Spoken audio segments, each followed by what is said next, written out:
哎呀，今天给你们唠个相亲成功的故事啊！整天听我吐槽，好多伙伴说要命了啊！很多人跟我说，老师，你今儿跟我讲相亲成功的，我都觉得像听神话故事呢。关注我比较早的老粉啊，应该是有印象。这个去年我就分享过一个姑娘啊骑电动车去相亲的事儿。就是去年的时候，有一个姑娘和一个小伙子啊给他们交对象，第一次见面就约在这个饭店里啊。这男士打电话给这个姑娘，就说要去接她。人姑娘一看这两人相距太远了吧，觉得男士接她路程会变长，而且也比较麻烦，就委婉拒绝了。她就跟男士说啊，自己要打车去。这男士拗不过呢，就自己去了饭店。这个姑娘呢她就原本是想着打车的，但是又觉得吧这个饭店吧她也不是很远，打车吧就比较贵，于是啊就骑着她妈妈那种老款的电动车啊去相亲。人这姑娘是精心打扮了一番啊，你想想穿着这个白裙子吧应该啊，骑着电动车就去了。那电动车她买的时间也比较长了啊，这年限一长就有点破，嘎吱嘎吱的响。这姑娘去相亲啊，她要面啊，提前就把电动车就停在了离饭店门口啊这个不太远的一个停车场里面。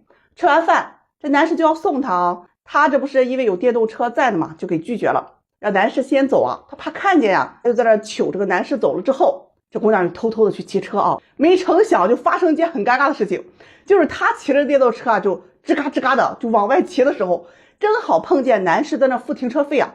哎呀，那一瞬间啊，两人四目相对啊，特别的尴尬。这姑娘就心里想着，哎呦我去，这也太巧了吧，好丢人呐。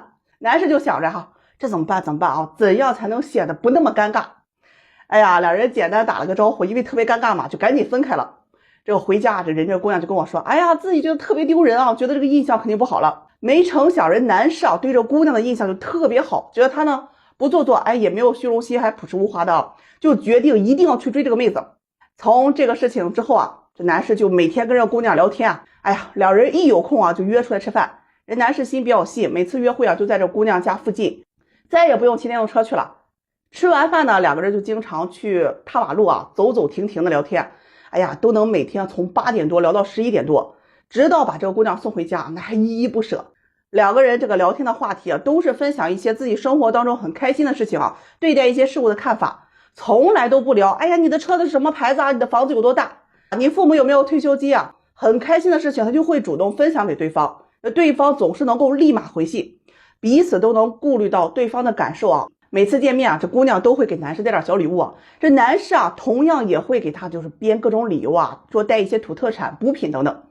就这样两人认识了有2个多月之后啊，就有一次晚上这两人不是去公园散步嘛，情到深处呀，这男士就拉起姑娘的手啊，说我想跟你在一起啊，我知道未来的路很远，你能陪我走吧。真的啊，那一刻没有鲜花，也没有什么甜言蜜语，一个问句一个肯定的回答，我愿意陪你。就这样呢，两人确认了男女关系啊，在一起之后啊，这生活过得就越来越甜，就是你遇对了人之后啊才有的那种感觉，每天都很有期待。一到周末两人去约会啊，每天晚上就聊聊天。认识了半年之后啊，这姑娘就把男士啊带回了家里去见父母啊。女方的父母很满意，觉得男士啊人品好，懂礼貌，工作也很努力。这男士的父母也见了这个姑娘，姑娘性格温和明事理，人父母开心的不得了啊。很快啊，今年5月份的时候，双方父母安排见了面，谈了订婚和结婚的一些事情啊。这双方礼尚往来啊，彩礼呢是8.8万和3金，女方陪嫁了6.6万和家电的4大件。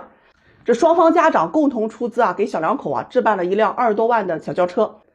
我这办公室可能中央空调有点冷啊，人男士呢就时不时的会问这姑娘冷不冷，要不要给你倒杯热水。这姑娘就说不用啊，反过来他会关心男士啊，你冷吗？摸了摸男士的胳膊说很凉，要不要啊，给你倒杯水。真的那种幸福你是很明显能够感受到的。我觉得有句话我很认可，叫做幸福的家庭它都是一样的，不幸的家庭真的各有各的不幸。最后祝福新人啊，新婚幸福，海枯石烂，同心永结，地阔天高，比翼齐飞啊。我掐指一算啊，看我视频的单身伙伴们立马脱单。被雄狮征服过的人怎么可能看得上野狗。有一位姑娘来找我交对象，92年的，身高大约有个160啊，体重100斤左右，素颜有个7分，学历大专，月收入1万多，私企销售。他的择偶要求没有具体到车房年收入，而是要求男方啊情商要高，有出众的工作能力和社交能力，可以征服他。我的娘啊！听完我就跟他说你这择偶要求可不行，你得具体一些。他就给我举了2个例子。这第一个呢是前任啊，89年的高材生啊，知名企业的中层管理，年收入在80-90万。两人同居了2年，到了谈婚论嫁的时候啊，人男方呀不同意他见父母，两人呢就因为这个事情争吵了起来，分了手。这第二个案例啊，就是有一位年收入几百万的男人在追她，男方是82年的，年龄比她大了10岁，但是有钱呀，追她的时候舍得给她花钱，出门啊车接车送啊都是豪车，给她呀买了很多的这个品牌包、化妆品、首饰等等。这谈了刚2个月，男方是越来越冷淡，提了分手。说完这2个案例之后啊，他就跟我说，你看，你可以看得出来啊，追我的和跟我谈恋爱的男人的条件都是很优秀的。如果我找一个不是优秀的人和我结婚，那结婚之后啊，我一定不会给他一个好脸的。哎呀，听完我就问他，你有想过这2个男人为什么不跟你结婚吗？他说那不重要，重要的是他们选择了我。我问他，那你告诉我，你要找的优秀男人什么样子？他说呀，如果男人的收入也就2-3万，就意味着是很一般的水平。听到这我打断他一下，2-3万，你知道月收入能达到2-3万的人，放眼整个中国的占比是有多少吗？恐怕连5%都不到吧。他说有多少也不重要，他想要找的这个男方啊，年薪起码100万起步，工作体面，房子全款，年龄在35岁以内，还要有气质的。哎，听完我是真无语啊！这种条件的男人在相亲市场上都是被抢的，还能轮到你32岁捡漏吗？他说我可以给他做老婆，我可以照顾他呀。哎，听完水里的王八都得给呛死。比你年轻、比你漂亮、学历比你高的女人一大把都想要嫁给他，你凭什么又觉得男人会选择你啊？他又搬出那2个例子，认为啊，我是被有钱人追过的，就应该找个条件好的，如果找不到那就自己过，等到了35岁再找个40多岁有钱的，总能找得到吧。我说你能不能找到我不清楚，但人40岁的啊，人眼不瞎，家庭条件好的，有全款房，年收入100万以上的，长得还不错的，大概率啊不会接你这个盘的。说点现实的，有不少姑娘曾经被有钱人追过或者谈过恋爱，她会在谈过有钱人之后，会认为自己啊是属于这个层级的，她是能和这个类型和这个级别的男人进行匹配的，低于这个级别的她基本都看不上。婚恋市场上都没有傻子的，何况是有钱人。那有钱人选择你的目的究竟是什么？为什么没有人和你走到最后啊？当然这2个男人也应该负有一定的责任，那前任你就应该很坦白的告诉人家，我就是玩玩，结婚我是不会选择你的。年薪100万的男人呢，应该告诉他啊，你的社会地位是不可能让我来娶你的。我真的不敢去想，随着时间的流逝，这个姑娘的结果是什么？年龄会越来越大，皮肤会越来越松弛，在这种需要条件交换的相亲市场上，选择权只会越来越小的，找对象越来越困难。被雄狮征服过的人，他怎么可能看得上野狗啊？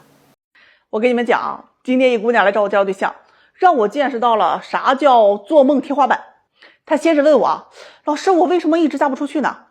我问他，你是不是择偶要求太高了？他说我要求一点都不高啊，市中心有车有房，年收入20万，工作稳定，哎，阳光帅气温柔体贴就可以。我掐指一算呢，姑娘你这命中缺男人啊，你带上身份证去12306订票，去四川一个叫乐山的地方，哎呀，你拜拜大佛啊，你让他起来，你去做呀。这姑娘听完就跟我说，知道自己的年龄啊有点大，既然男人不愿意娶她，哎呀，那他就不要车房彩礼，诚心招上门女婿，愿意提供车和房啊，外加彩礼，符合要求的择优录取。这话一出，说实话，我当时是有点吃惊的啊。一般能提出上门女婿都是有实力的呀。我问他，你可以先自我介绍一下，说说你招上门女婿的要求，我这边粉丝也可以啊，线下有资源，看看有没有合适你的。他说自己今年32岁啊，老家是有车有房，年收入15万，本科学历，父母在国企退休，独生女。要求男方啊，身高175以上，外貌没有明显的短板，年收入50万以上啊，没听错。这出生的孩子啊，男方要跟女方姓，毕竟人家招上门女婿嘛。女孩呢可以给男方姓。哎呀，还没等他把话说完呢，我这血压蹭的就上来了啊！你这牌打的啊，4个3啊，要炸我2王啊！姐姐，你这是招上门女婿啊？他说对啊，我给男方彩礼，也不用男方买车买房啊，这不就是招上门女婿吗？嗨呀，姐妹儿，你是市中心全款车房吗？他说不是。你给多少彩礼？他说手上目前存款10万，愿意全部都给出啊，但是希望男方能够把这个钱带回来，家庭使用。哎呀，听完我跟王八当时那一瞬间就感觉特别无奈啊！我真的是头回啊听上门女婿这样式的。你知道这种上门女婿是啥样的吧？上一个找我招上门女婿的姑娘啊，人父母是在温州做生意的，哎呀，年收入多少我就不说了，但人家招女婿的条件啊，一套全馆市中心的房子直接落男方的名下，一辆这个宝马5系代步车给男方家里补贴30万。女方全包婚礼所有开销，吃喝拉撒睡啊，衣食住行女方全管，这才叫上门女婿。好家伙，你这要求啊，你找人大富人估计都不愿意给你让座的。这姑娘听完说，哎呀，我目前还没有这个能力，但是以后会对这个男方好，虽然上门，但依然会尊重他。我一听啊，婚后工资给男方不？他说不给。婚后谁养家？这姑娘来了句啊，那肯定是男方养啊。大妹子，我真的是让你给整无语了啊！公司招聘人还得写个高薪诚聘呢，给人说好福利待遇。你一个个体工商户去挖人年薪50万的企业高管，给的条件是月薪3000包吃住，那谁跟你玩啊？付费当上门女婿啊，哎，让人笑掉大牙，大白天这不做梦吗？这条件男人图你是1亩3分地儿，还是图你管吃管住10万彩礼啊？孩子还得随你姓，人还得随你父母生活。哎呀，估计这年薪50万都得落你管着，周扒皮见了你们家都得高呼一声牛逼啊！资本家看了你都得流泪啊！还是你会整活呀？我问他啊，有个男士32岁，单亲家庭，母亲打零工，无房无车，普通本科毕业，年薪在8万左右，家里这条件确实也买不起房子，抱不上儿子吧？这男方愿意上门是真心入赘。这姑娘一听啊，那头摇得跟拨浪鼓似的，直蹦高啊！这条件让我去嫁我都不去。我听了我也蹦高啊，那你就继续单着嘛，别老自己白日做梦。反正跟他唠嗑就跟那菜市场讨价还价一样。这姑娘的择偶要求是一降再降，最后要求啊，男方175以上，本科学历，1线城市生活，年收入20万以上，父母城市户口，有退休，82年到90年的未婚帅气男士。哎，请符合要求者积极联系我报名，给报销来回的大巴费用。这姑娘啊，不给出机票，太贵啊，大家请自理。一定要看清楚啊，是这个姑娘招女婿啊，人家那个温州厂长女婿找到了啊，请不要报错名。最后再说一遍啊，你要想找对象，你先去市场摸摸自己底牌多少。相亲这个圈子大家都是名牌打扑克，你拿个对3当王炸，那丢人的还是你自己啊，你得有硬牌。老实话当放屁，你是怎么做到的呀？